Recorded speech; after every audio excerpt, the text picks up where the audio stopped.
이 하나님께서 이 자기 백성을 구원을 한 다음 구원한 자들을 무엇으로 모이게 했다고 이야기를 우리가 듣고 있습니까? 예? 구원한 자들을 모아서 무엇을 만들었대요? 교회를 만들었다 했습니다. 우리는 기쁨의 교회로 부름을 받은 거예요. 마치 이렇습니다. 징집 영장이 나오고 훈련소에서 훈련을 마친 다음에 자대 배치를 하지 않습니까? 그렇듯이 하나님은 우리의 발걸음을 우리 교회로 인도해 주어서 기쁨의 교회로 우리를 배치해 놓은 거예요. 하나님이 기쁨의 교회로 우리를 불러 놓은 겁니다. 저 옆집 교회로 불러 놓지 않고 이 기쁨의 교회로 우리를 배치해 놓았어요. 이 믿으셔야 돼요.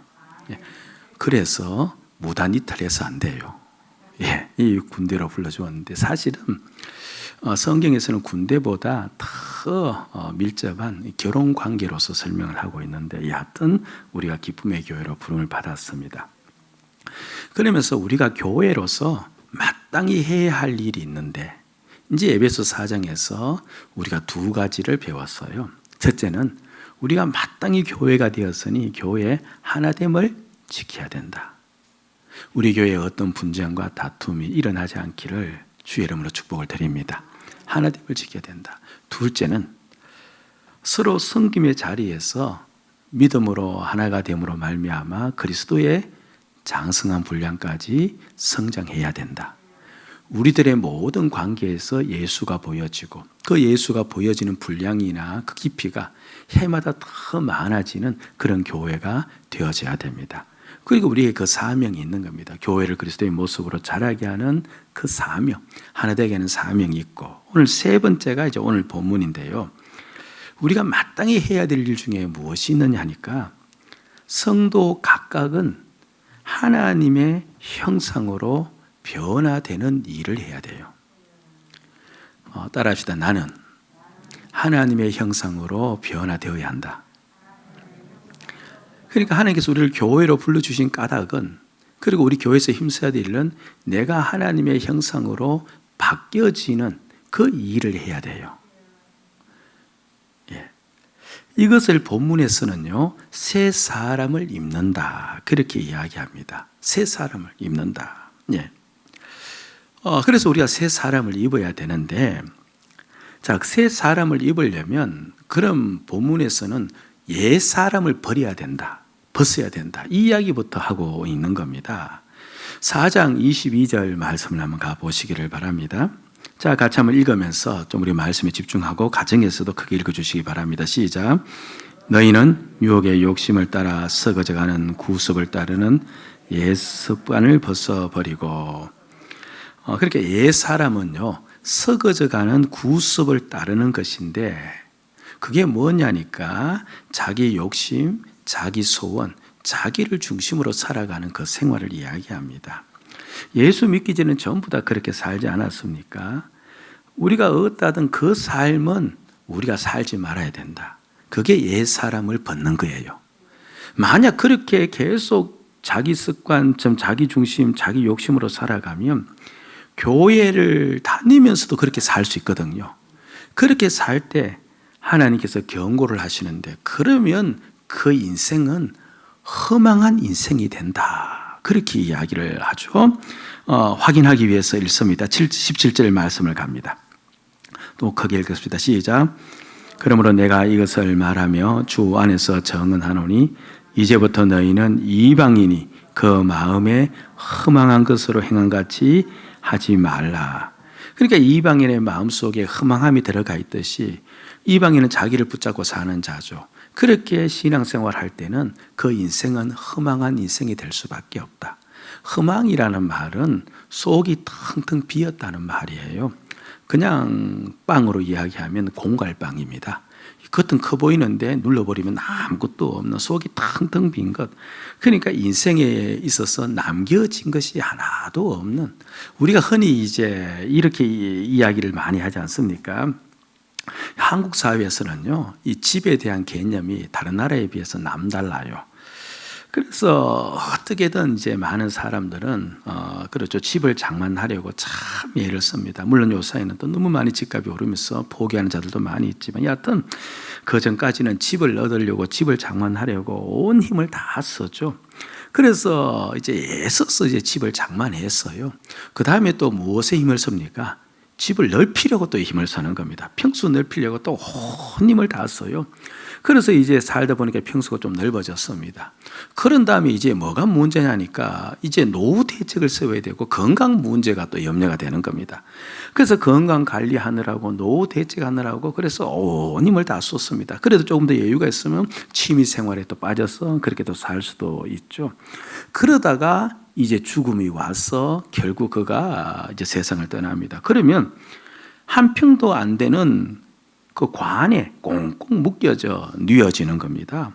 그 뉘어진 그 관, 그렇게 누워있는 그 관은 결국 화롯불에 넣어지고 나중에는 과자 상자 하나의 분량의 재만 남습니다. 그렇게 과자 상자 분량의 재만 남은 그것을 이제 사람들이 보면서 그 마음속에 드는 느낌은 참 인생이 어떠하다? 허무하다, 허망하다. 그런 이제 표현을 합니다. 아니, 집을 넓혀 놨어요. 그리고 나름대로 건강도 관리했어요. 그럼 남겨진 게 있어야 되는데, 그런데 그걸 보면서 어떻게 표현해요? 허무하대요. 허망하다. 그게 남겨진 것이 아니라는 거예요. 그 사람이 죽고 집이 남아있을지 모르지만 그게 진정으로 남아있는 것이 아니다. 그건 아무것도 아니다. 그러니까 하나님이 보시기에요, 옛 사람을 붙들고 자기 욕심, 자기 소원, 자기 중심으로 그렇게 살아가는 그 삶은 결국 그 인생의 끝날 지점에 남아있는 것이 있다 없다? 하나도 없다는 겁니다. 허망하기 짝이 없는 인생이 될 수밖에 없다. 그러니까 너희들이 옛 사람을 벗어야 된다. 자기 중심, 자기 생각으로 사는, 자기 욕심으로 사는 그 삶을 너희들이 벗어야 된다. 벗고 그리고 어디든 새 사람을 입어야 된다. 지금 이 이야기를 하고 있는 겁니다. 그런데 우리가 교회 안에 있으면서도 신앙생활을 하면서도 자기 욕심, 자기 중심으로 살아갈 수가 있어요, 없어요? 있죠. 그러면 그 신앙생활도 어떤 신앙생활이 됩니까? 허망한 신앙생활이 됩니다. 수십 년을 예수를 믿어도요, 자기 욕심으로 예수를 믿는다면 그 신앙생활은 하나님 보시기에 남겨진 것이 하나도 없는 그야말로 허망한 신앙생활이라는 거예요. 얼마나 허망한 신앙생활이냐 하면요, 에베소서 5장 5절을 보면 이렇게 표현해 놓고 있는데, 여러분 조금은 그렇죠, 우리가 본문을 좀 봐야 되기 때문에 좀 집중을 해야 되죠. 그래서 우리가 좀 바짝 긴장을 해서 집중해서 말씀을 읽어봅시다. 시작. 너희도 정녕 이것을 알지니라. 음행하는 자나 더러운 자나 탐하는 자 곧 우상 숭배하는 자는 다 그리스도와 하나님 나라에서 기업을 얻지 못하느니. 자, 뒷부분을 보면요, 우상 숭배하는 자가 나오고 그 앞에다가 탐하는 자가 나오지 않습니까? 그러니까 우상 숭배하는 자는 곧 어떤 자래요? 탐하는 자.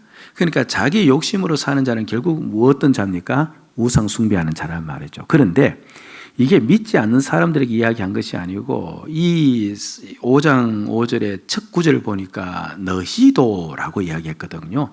여기서 너희는 누구를 가리키는 말이게요? 성도, 에베소 성도들이에요. 성도들일지라도 그 사람이 신앙생활을 하고 교회를 다니고 있다 손 치더라도 그렇게 우상 숭배하는, 그렇게 자기 욕심과 자기 중심으로 살아가는 것은 결국 우상 숭배하는 것과 다를 바 없고, 끝부분을 보니까 무엇을 얻지 못한다? 하나님의 나라에서 기업을 얻지 못한다. 그 사람은 결단코 천국 인생이 될 수가 없다라고 이야기를 하는 거죠. 그러니까 얼마나 허망해요. 수십 년 동안 충성할 수도 있고 봉사할 수도 있는데, 그런데 만약에 자기 욕심, 자기 중심으로 그렇게 살았다면 결국 그는 하늘 백성도 될 수가 없다는 거예요. 이보다 더 허망한 인생이 없을 겁니다. 차라리 이렇게 살 바에는, 그렇죠, 믿지 않고 세상에 살다가 가는 게 더 편하지. 교회에 와서 시간 내어놓고 나름대로 다 내어놓고 살았는데도 마지막에 주님께서 허망하다고 하면 이보다 더 불행한, 더 비극적인 인생이 없을 겁니다. 여러분들, 그래서 오늘 말씀은요, 너희는 절대로 옛사람의 습관대로 살아서 안 된다.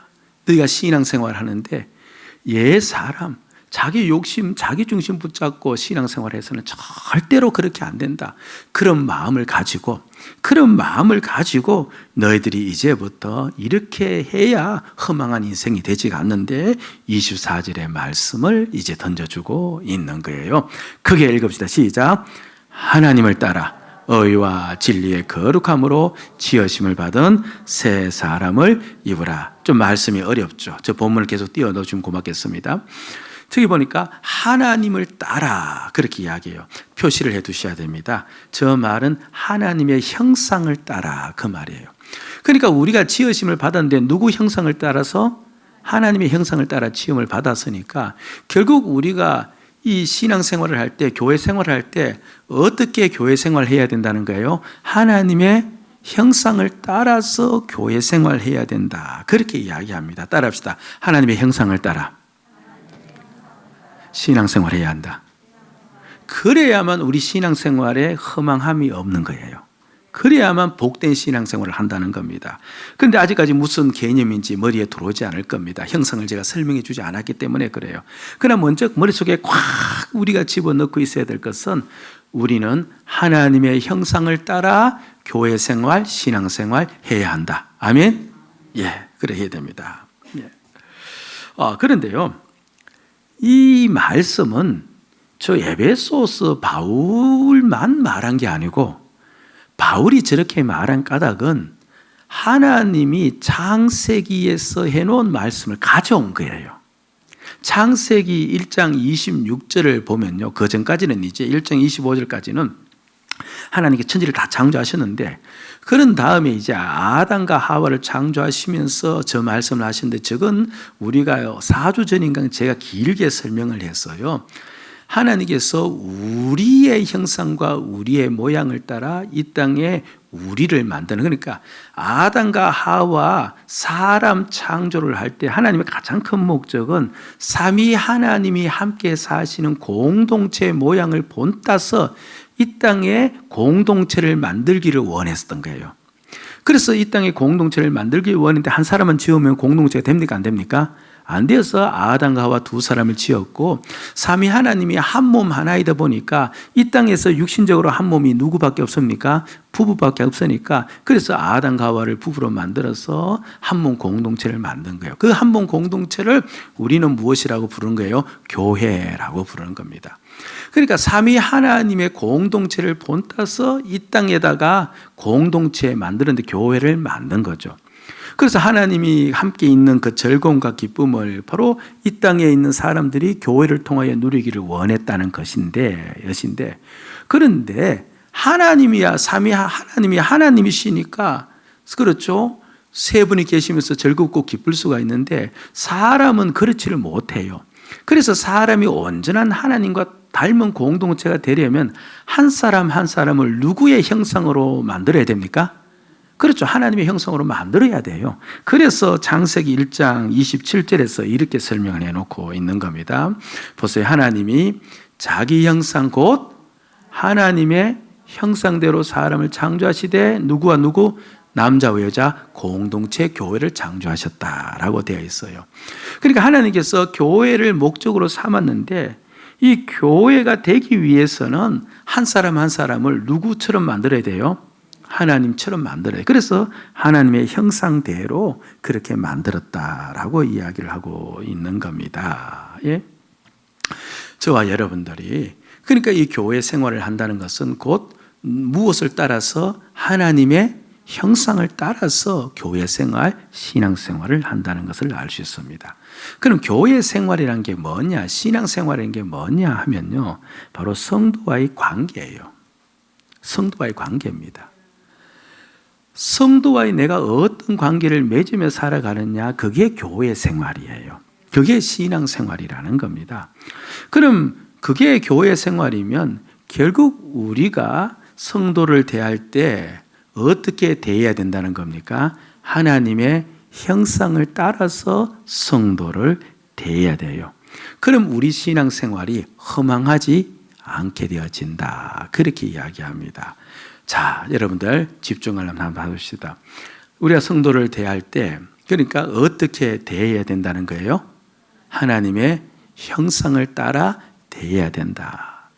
잊어버리지 않도록 하기 위해서요. 우리가 어릴 때부터 주일학교에 다니면서부터 그렇죠. 예수 잘 믿으면 복 받습니다. 물론 그 정말 맞아요. 맞는데 근데 그 설교도 들었지만 또 이런 설교를 계속 들어왔으면은 이게 안 잊어버리는데 근데 이런 설교를 거의 안 들었어요. 아니 안 듣는 게 뭐예요? 처음 듣는 거예요. 처음 듣다 보니까 이게 반복되어서 어릴 때부터 듣지 않은 설교이다 보니까 나가면 우리는 뭡니까? 잊어버려요. 가장 중요한 부분인데 잊어버리는 겁니다. 그래서 제가 이 시간에 어떻게든 잊지 않도록 하기 위해서 자꾸 반복을 하는 겁니다. 돌아올 수 없는 시간이기 때문에 그래요. 잊어버렸음에도 불구하고 다음 시간에 똑같은 설교하면 어때요? 아니, 목사님 지난번 설교했잖아요 하면서 우리는 안 들으려고 해요. 그러니까 얼마나 답답한지 몰라요. 그래서 제가 이 노파심이 많고 이게 또 지나가면 또 돌아올 수 없는 시간이기 때문에 그래서 또 확인하는 겁니다. 우리가 성도를 대할 때 어떻게 대해야 된다? 하나님의 형상을 따라. 그래야 신앙생활이 절대로 허망하지 않는 복 있는 신앙생활이 되어진다. 그 이야기를 하는 겁니다. 자, 그러면 하나님의 형상으로 대한다고 할 때 하나님의 형상이 무엇인지 이제 우리가 알아야 되겠죠. 그런데 그것은 어렵지 않게 24절에 기록을 다 해놓았습니다. 다시 한번 24절을 말씀 보면 하나님을 따라 어떻게 지으셨대요? 의와 진리의 거룩함으로. 그러니까 진리는 참된이란 말이니까 의와 거룩함으로 지으심을 받았다. 그러니까 하나님의 형상이 무엇냐니까 하나님은 의로우신 분이시다. 하나님은 거룩하신 분이시다. 그래서 구약 성경을 읽어보면 페이지를 넘기면서 늘 하는 말이 하나님은 거룩하시다, 하나님은 의로우시다. 그 이야기를 계속 반복하는 거예요. 그래서 하나님이 의롭고 거룩하시니까 우리도 그렇게 지었는데 우리에게도 그 의와 거룩함을 주어서 지었다. 그렇게 이야기를 하는 거죠. 매튜 폴이라는 이제 유명한 신학자가 있는데 이렇게 이야기해요. 의는 사람과의 관계를 이야기하고 거룩함은 하나님과의 관계를 이야기한다라고 이야기합니다. 그런데 오늘 우리는 성도 간의 관계에서 교회 생활에 대해서 어떻게 해야 되는가라고 배우는 것이기 때문에 그래서 저는 그러면 우리가 의에 대해서 그러니까 하나님이 우리를 의로 지었는데 그럼 우리가 의로서 성도를 대해야 되는데 그럼 그것이 구체적으로 어떻게 대하는 것이란 말인가 거기에 초점을 맞추고 제가 이제 설명을 해드리겠습니다.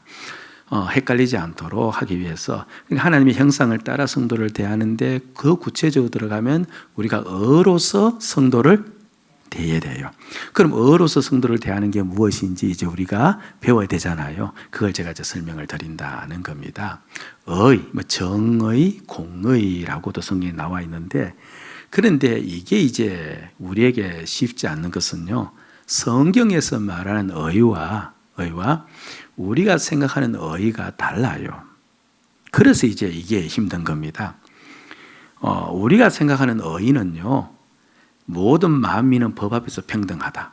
그래서 모든 사람이 법대로 다 다루어지면 공의롭다, 정의롭다라고 하는데 성경은 그렇게 이야기하지 않아요.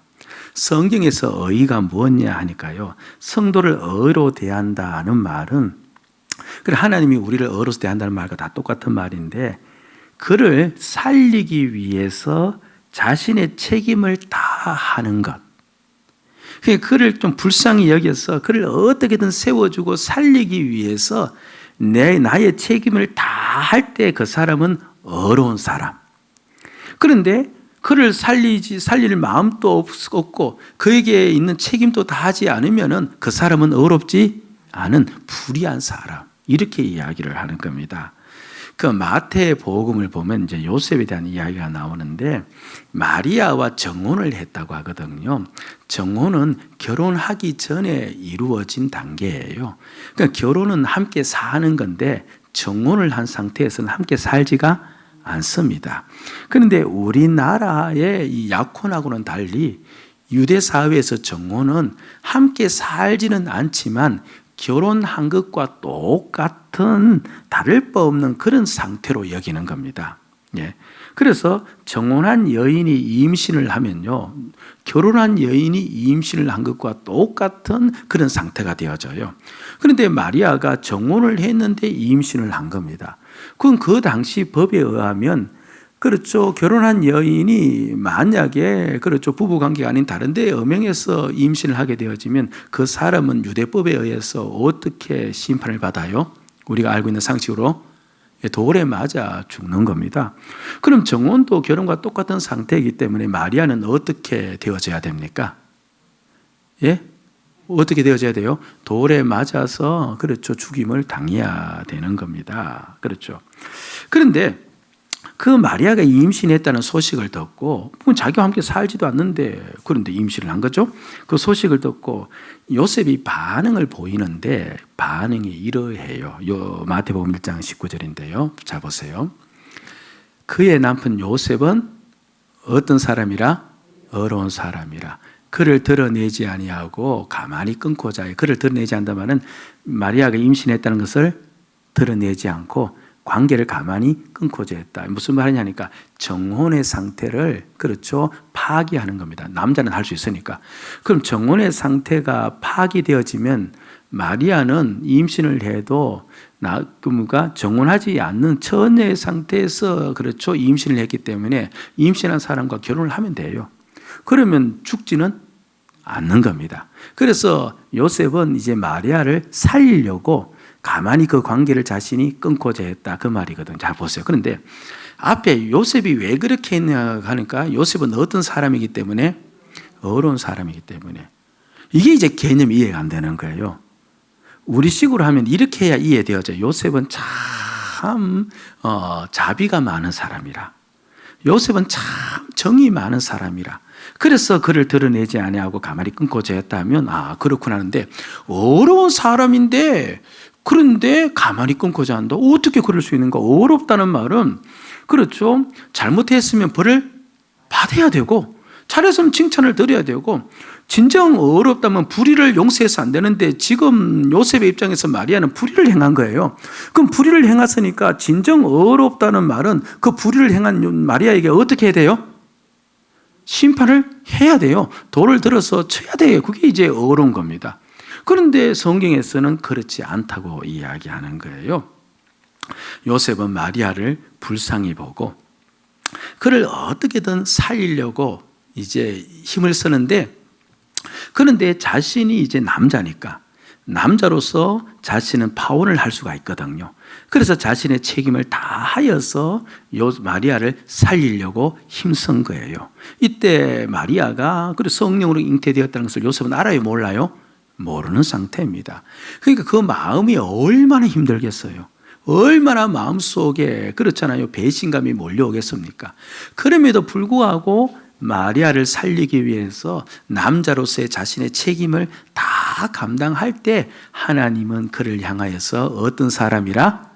어려운 사람이라 이렇게 이야기를 하는 겁니다. 어려운 사람이라. 이게 성경의 어예요.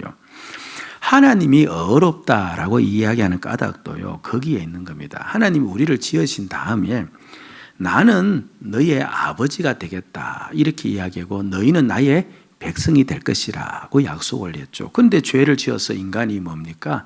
하나님의 자녀에서 떠나버리고 하나님의 백성에서 떠나버리지 않습니까? 자 보세요. 하나님은 인간을 만든 다음에 너는 내 백성이 되고 나는 너희 아버지가 되겠다라고 약속을 하셨고 그렇게 앞으로 살겠다고 다짐을 했거든요. 그런데 인간이 죄 때문에 하나님을 떠나버렸습니다. 만약 그대로 내어버리면 하나님이 책임을 다하는 것이에요? 책임을 하지 않는 것이에요? 책임을 하지 않는 셈이 되어져요. 그래서 하나님께서는 어떻게든 인간을 살리기 위해서 자신의 아들 예수를 보내어서 죄를 사하여서 자신의 백성으로 삼은 거예요. 하나님이 책임을 다 하신 거예요. 그래서 하나님이 어렵다 그렇게 이야기합니다. 법대로 하면 우리는 죄를 지었기 때문에 당연히 어디에 가야 돼요? 지옥 형벌에 던져져야 돼요. 그런데 하나님은 어려우시기 때문에 우리를 살리시기 위해서 자신의 책임을 다 하신 분이시기 때문에 우리가 그래서 건짐을 받은 겁니다. 이사야서를 보면요 메시아 예수님에 대한 예언이 나오는데 이건 우리가 잘 알고 있는 구절이에요. 일부러 그 구절을 가져온 거죠. 메시아가 오는데 그분은 상한 갈 때도 꺾지 않으시고, 자, 그 다음은 여러분들이 아세요. 이야기해 보세요. 상한 갈 때도 꺾지 않으시고, 그렇죠. 예. 너무 쉬운 걸 가져왔죠. 꺼져가는 등불도 끄지 않으시고. 보죠.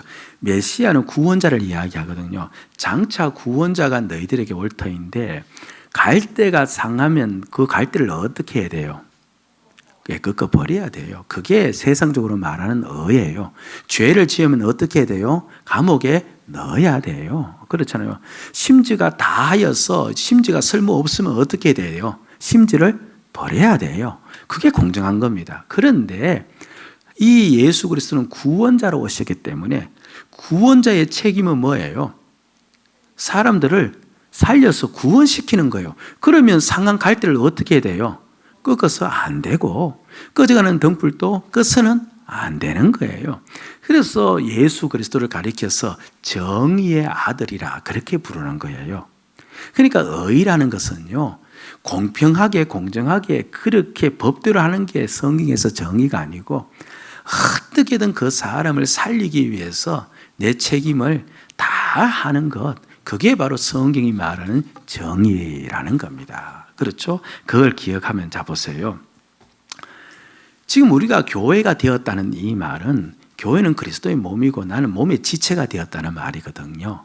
그렇죠? 나는 팔이 되었고 다리가 되었고 입이 되었고 나름대로 나는 지체가 되었다는 말인데, 자 보세요. 팔은 누구를 위해서 있습니까? 이 팔은 누구를 위해서 했어요? 팔은 팔을 위해서 했습니까? 몸을 위해서 했습니까? 그렇죠. 몸을 위해서 있죠. 그렇죠. 몸의 영양분을 이 팔이 뭡니까? 음식을 뜯어주면서 보충해야 되고, 우리가 일할 수 있도록 활동해야 되고. 그러니까 팔은 팔을 위해서 있는 것이 아니고 몸을 위해서 했어요. 그러니까 팔의 책임은 뭡니까? 몸이 잘 되도록 하는 게 팔의 책임이에요. 그렇죠. 몸을 건강하게 하는 게 팔의 책임이잖아요. 그건 다른 지체도 마찬가지입니다. 그럼 우리가 교회 한 몸에 다 지체가 되었으니, 우리 각 지체들은 다른 지체들이 잘 움직이고 잘 성장할 수 있도록 어떻게 해야 돼요? 그를 뭡니까? 열심히 도와줘야 되고 건수해줘야 되고, 한마디로 이야기해서 다른 모든 지체들이 잘 세워지고 살아가도록 하기 위해서 열심히 우리가 이 힘을 다 써야 돼요. 그게 나의 지체된 나의 무엇이에요? 책임인 거죠. 그러니까 내가 의를 행한다는 것은요, 그리고 그리스도의 몸의 지체가 되었으니까 어디든 다른 성도를 세워주기 위해서 내가 온 힘을 다 쏟아낼 때 그 사람은 어떤 사람이에요? 어려운 사람이에요. 그 사람은 하나님의 형상을 따라 살아가는 사람이에요.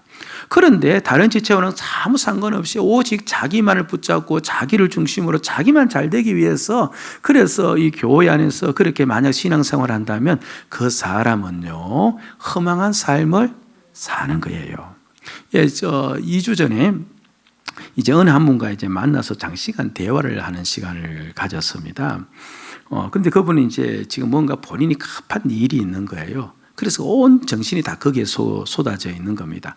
그래서 이제 그분과 이제 이야기를 나누는데요. 그분이 이제 이야기할 때 다 듣죠. 듣고 또 저보다 연세가 많으니까 다 듣는데, 우리 성도가 아니고요. 제가 알고 있는 지인인데 다 듣는데, 그러다가 이제 가끔 이제 그분이 이야기하는데 공감하면서 저도 그렇습니다라고 이제 이야기해야 되잖아요. 그 저도 그렇습니다 하면서 제 사정을 좀 이야기해요. 그럼 제 사정을 좀 이야기하면 그 다음에는 이제 반응이 어떻게 나와야 되니까, 아이고 당신도 그런 사정이 있었구나. 저 하는 이야기에 좀 이게 반응을 보여야 되잖아요. 근데 저의 사정은 이렇습니다라고 이야기했는데 그 사람은 저 이야기는 하나도 계속 자기 이야기를 하는 거예요. 근데 계속 그렇게 나가다 보니까 이게 도무지 그렇죠. 이게 이야기의 초점이, 나는 계속 들어주면서 나도 이제 공감을 해주는데, 그럼 본인도 공감을 해야 왔다 갔다 하면 되는데, 그런데 이 신경 없이 자신의 그 이야기를 계속 하는 겁니다. 이제 물론 그 이야기가 그 앞에 닥쳐 있는 그 환경이 이제 그렇기 때문에 그런데, 그게 이제 자기를 붙잡고 있는 거예요. 오늘 우리가 신앙생활 하면서요, 옆에 성도는 돌아보지 않고 오직 자기만 붙잡고 자기를 중심으로 신앙생활 할 수 있지 않습니까? 그거요, 의를 행하는 게 아니에요. 하나님의 형상을 따라 신앙생활하는 게 아니에요. 옛 사람을 잊고 신앙생활하는 거예요. 충성을 얼마나 하느냐, 봉사가 그거 참 중요해요. 그래도 그것이 자기만을 붙잡고 자기를 위해서만 그렇게 한다면요, 그것은 옛 사람을 따라 신앙생활하는 것이에요. 그 신앙생활은 허망하기 짝이 없는 것이, 너희들은 어떻게든 간에 어를 붙잡고, 그러니까 상대방을 뭡니까? 성도를 어로서 그렇게 대해줘야 된다. 그 사람을 세우기 위해서 책임을 다해야 된다. 그 이야기를 하고 있는 겁니다. 우리가 이제 성경 이제 25절이죠. 25절부터 이제 읽어보면요. 이제 성도에 대해서 너희들이 거짓말하지 말아야 된다. 그다음에 너희들이 다툼과 비방과 그런 것을 악독을 행하지 말아야 된다. 이제 쭉 이야기를 해놓았어요. 이 이야기가 무슨 이야기냐 하면요. 우리는 마치 성경이 우리에게 윤리를 가르쳐 주는 듯한 인상을 받아요. 거짓말하지 말아야 되구나. 우리가 이 땅에서 비방하지 말고 다투지 말고 악독을 행하지 말고 살아야 돼. 윤리를 가르치는데 성경은 우리에게 윤리를 가르쳐 준 적이 없어요. 성경이 그건 왜 그렇게 거짓을 행하지 말고 참되게 행해야 되고, 왜 그렇게 악독을 행하지 말고 너희들이 친절히 행해야 되는가? 그 까닭이 어디에 있느냐 하면요. 까닭이 어디에 있느냐 하면, 자, 한 구절만 보고 넘어갑시다. 25절을 읽어봅니다. 25절 같이 읽읍시다. 시작. 그는 저 거짓을 버리고 각각 그 이웃과 더불어 참된 것을 말하라. 이는 우리가 서로 지체가 됨이라. 왜 내가 그 성도에게 거짓을 말하지 말고 참된 것을 말해야 돼요? 우리가 무엇이 되기 때문에? 이게 무슨 말이냐 하니까요. 내가 거짓을 그 성도에게 행하면 그 성도는 나로 말미암아 어떻게 되어져요? 신앙을 어떻게 되어져요? 세우지를 못하고 잃어버릴 수가 있는 겁니다. 제가 여러분들에게 참을 이야기하지 않고 거짓을 이야기해 보세요. 그럼 여러분들이 저 설교를 들을까요? 안 듣겠죠. 저와의 관계 속에 저의 권면을 안 듣겠죠. 그럼 여러분들은 무엇을 잃어버려요? 신앙을 잃어버리는 겁니다. 그러니까 어떻게든 우리는 하나님의 형상을 따라서 성도를 대해야 되잖아요.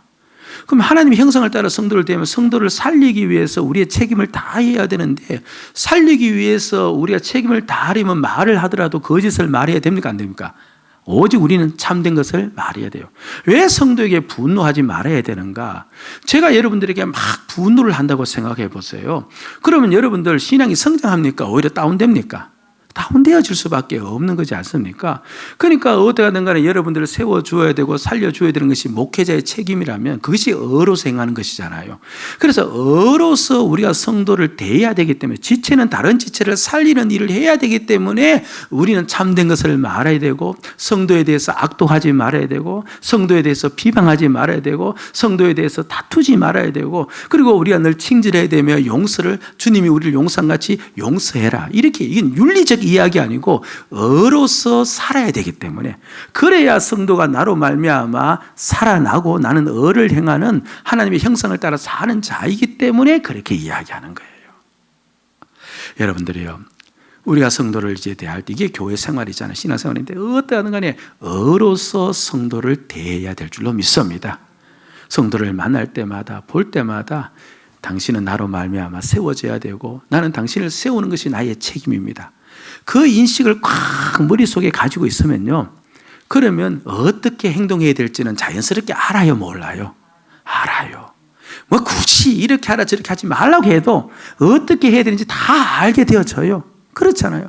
그래서 성도를 볼 때마다, 가정교회에 가서도요, 가정교회 가서도 남편과 아내가 서로를 볼 때마다, 그렇죠, 나는 당신을 세워야 될 책임을 다 해야 될 그와 같은 자입니다. 나는 하나님의 형상으로 지원받았으니 하나님의 형상을 따라 살아야 됩니다 라고 선포를 하시면서, 마음에 작정을 하시면서 그렇게 살아가는 것이 신앙생활, 교회생활이고, 그렇게 살아가도록 하기 위해서 우리를 어떻게 했다요? 이렇게 교회를 만들어 놓았다는 거예요. 그렇게 살도록 하기 위해서 우리를 교회되게 하였다는 겁니다. 그럼 여기서 이제 어떤 일이 일어나느냐 하면요, 그렇게 살도록 하기 위해서 우리를 교회로 만들어 놓았기 때문에, 그렇게 내가 살면요, 계속 살지 않습니까? 살면 오늘 성경 말씀에는 새 사람을 입는다고 하는데, 내가 누구로 바뀌어져요? 내가 어떤 모습으로 바뀌어져요? 하나님의 형상으로 바뀌어지는 거예요. 내가 하나님의 모습으로 바뀌어지는 경우는요, 바로 내가 교회가 되어서 하나님의 형상으로 살 때만 가능해요. 그러니까 내가 변화될 수 있는 유일한 곳은 어디밖에 없어요? 교회밖에 없어요. 교회를 떠나서는 사람은 절대 변화될 수가 없게끔 되어 있어요. 교회 안에서 옛 습관은 옛 사람을 버리고, 그리고 어로서 내가 성도를 대하는 그것이 내 마음속에서부터 일어나서 그렇게 하면, 여러분들이요, 나는 종국에 이 땅에서 이 종국에 그래서 수십 년 예수 믿고 난 다음에 나에게 하나님의 형상이 새겨져 있는 거예요.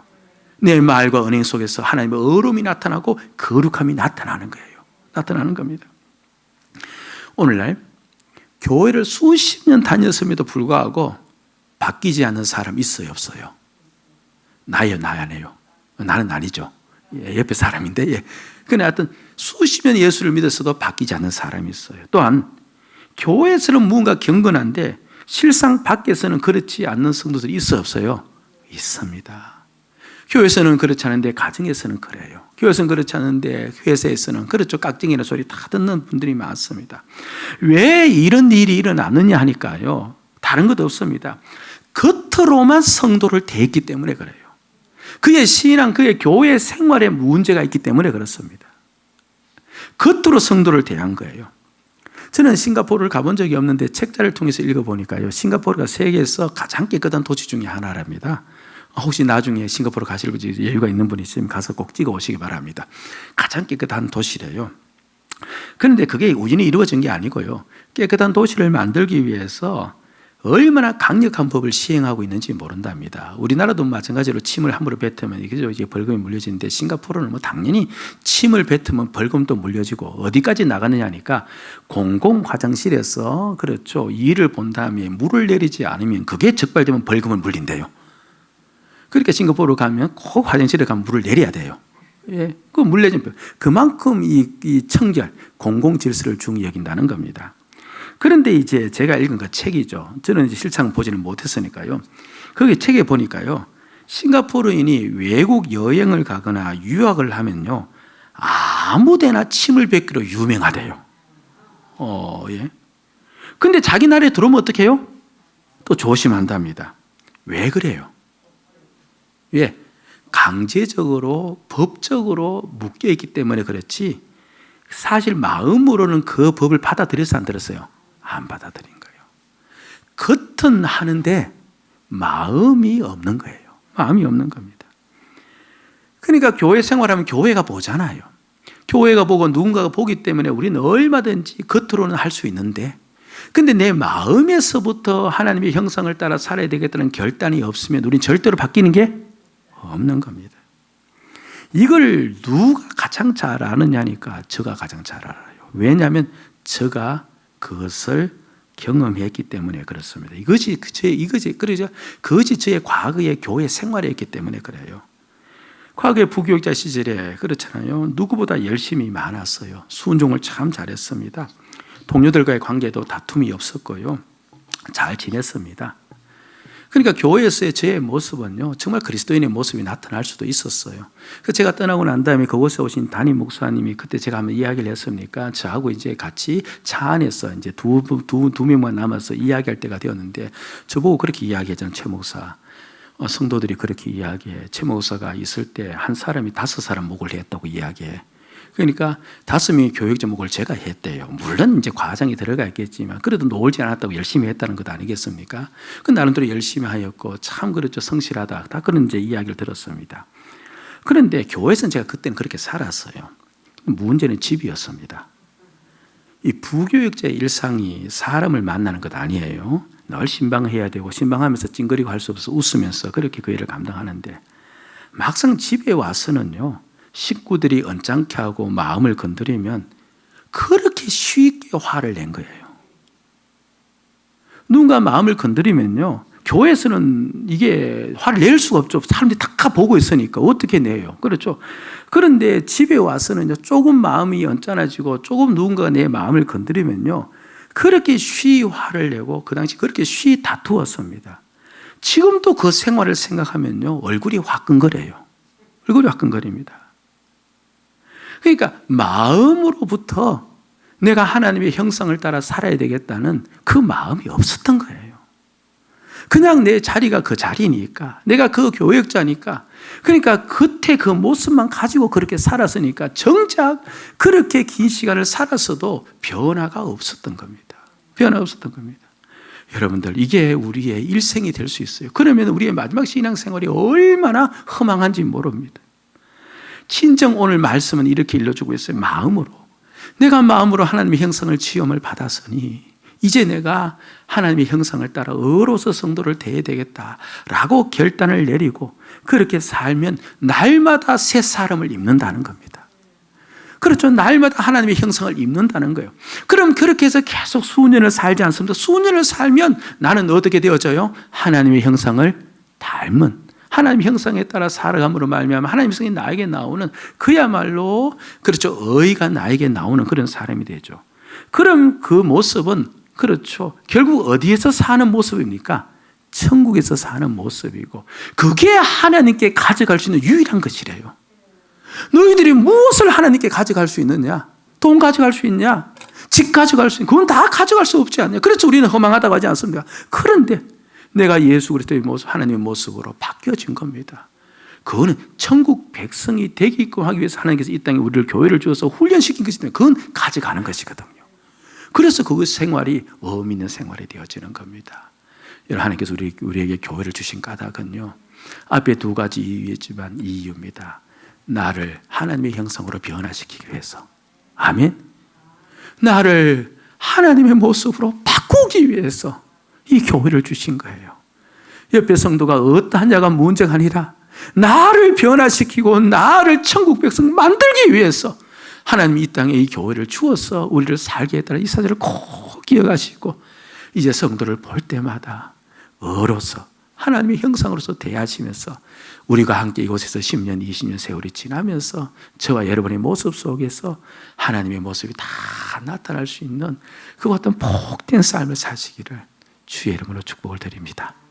아멘. 기도하십시다.